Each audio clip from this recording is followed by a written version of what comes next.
తాకట్లో ఉన్న బంగారాన్ని విడిపించలేక వడ్డీల మీద వడ్డీలు కడుతూ ఇబ్బంది పడుతున్నారా? అయితే ఇప్పుడే సంప్రదించండి శివ గోల్డ్ కంపెనీ. మీ నమ్మకానికి మా హామీ శివ గోల్డ్ కంపెనీ. ఆంధ్రప్రదేశ్ ముఖ చిత్రాన్ని మార్చే సరికొత్త సాంకేతికత, భారీ పెట్టుబడుల అన్వేషణే లక్ష్యంగా మంత్రి లోకేష్ రష్యా పర్యటన కొనసాగుతోంది. మాస్కో వేదికగా గ్లోబల్ టెక్ దిగ్గజాలు, ఫార్మా పారిశ్రామికవేత్తలతో పాటు ప్రవాస భారతీయులతో జరిపిన ఉన్నత స్థాయి భేటీలు రాష్ట్ర యువతకు ఉపాధి ద్వారాలు తెరిచేలా అడుగులు వేశాయి.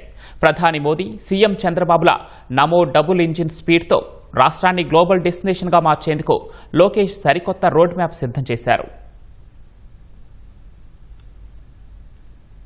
రాజధాని అమరావతితో పాటు సాగరతీర నగరం విశాఖలో స్మార్ట్ ట్రాఫిక్ మేనేజ్మెంట్ సిస్టమ్స్ ఏర్పాటుపై మంత్రి లోకేష్ ప్రత్యేక దృష్టి సారించారు. మాస్కోలోని స్బేర్ సిటీలో ప్రముఖ రష్యన్ టెక్ దిగ్గజం యాండెక్స్ ఉన్నత స్థాయి ప్రతినిధి బృందంతో ఆయన సుదీర్ఘంగా చర్చించారు. రాష్ట్రంలో క్విక్ కామర్స్, డెలివరీ రంగాల్లో లాస్ట్ మైల్ రవాణా ఖర్చులు తగ్గించేందుకు యాండెక్స్ అధునాతన autonomous vehicle stack, predictive routing software ఉపయోగించుకునేలా అధ్యయనం చేయాలని లోకేష్ సూచించారు. దేశంలో వేగంగా విస్తరిస్తున్న ఏఐ, హై పెర్ఫార్మెన్స్ క్లౌడ్ ఫ్రేమ్వర్క్ల లైసెన్సింగ్ అంశాలపై యాండెక్స్ డిప్యూటీ సీఈఓలతో కీలక అవగాహన కుదిరింది. రష్యా, కామన్వెల్త్ దేశాల మార్కెట్లకు విశాఖను ప్రధాన ఎగుమతి హబ్గా మార్చడమే ఏపీ ప్రభుత్వ సంకల్పమని మంత్రి లోకేష్ స్పష్టం చేశారు. ఇందులో భాగంగా రష్యాలో బలమైన ఎక్స్పోర్ట్ నెట్వర్క్ ఉన్న ఆర్ఎంఎం ఫార్మా డైరెక్టర్ ముఖేష్ కుమార్తో ఆయన సమావేశమయ్యారు. విశాఖలో 200 కోట్ల వ్యయంతో నిర్మాణంలో ఉన్న ఫార్మా యూనిట్ పనులను సాధ్యమైనంత త్వరగా పూర్తి చేయాలని లోకేష్ కోరారు. ఈ యూనిట్ ద్వారా injectables,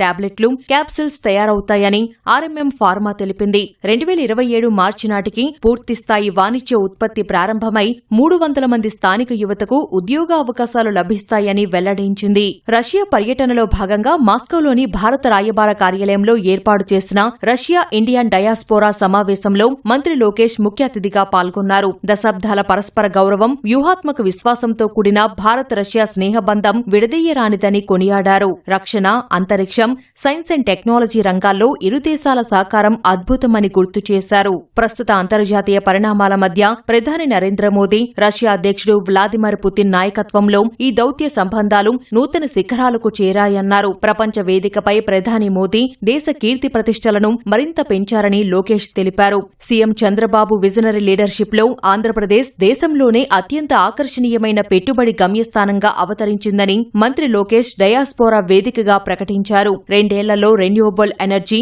electronics manufacturing, AI, data centres, aerospace వంటి రంగాల్లో రాష్ట్రానికి భారీగా పెట్టుబడులు వచ్చాయని తెలిపారు. కేవలం పెట్టుబడులను ఆకర్షించడమే కాకుండా వాటిని స్థానిక యువతకు ఉపాధిగా మార్చడమే తమ ప్రభుత్వ ప్రధాన లక్ష్యమన్నారు. టెక్నాలజీ ఏకోసిస్టమ్ ద్వారా వచ్చే అభివృద్ధి ఫలాలు రాష్ట్రంలోని ప్రతి కుటుంబానికి అందేలా ప్రణాళికలు అమలు చేస్తున్నామని వివరించారు. స్వదేశానికి వేల కిలోమీటర్ల దూరంలో ఉన్నప్పటికీ మాతృభూమిపై ప్రేమను చాటుకుంటున్న ప్రవాసాంధ్రులు, భారతీయ నిపుణులు ఏపీ అభివృద్ధిలో భాగస్వాములు కావాలని లోకేష్ పిలుపునిచ్చారు. ప్రవాస తెలుగు వారంతా రాష్ట్రానికి బ్రాండ్ అంబాసిడర్లుగా మారి ఏపీని ప్రమోట్ చేయాలని కోరారు. కనీసం ఒక్క పరిశ్రమ లేదా పెట్టుబడిని రాష్ట్రానికి తీసుకువచ్చి యువతకు ఉద్యోగ కల్పనలో భాగస్వామ్యం కావాలని కోరారు. ప్రధాని మోదీ, చంద్రబాబు కలయిక రాష్ట్ర శ్రేయస్సుకు దిక్సూచి అన్నారు.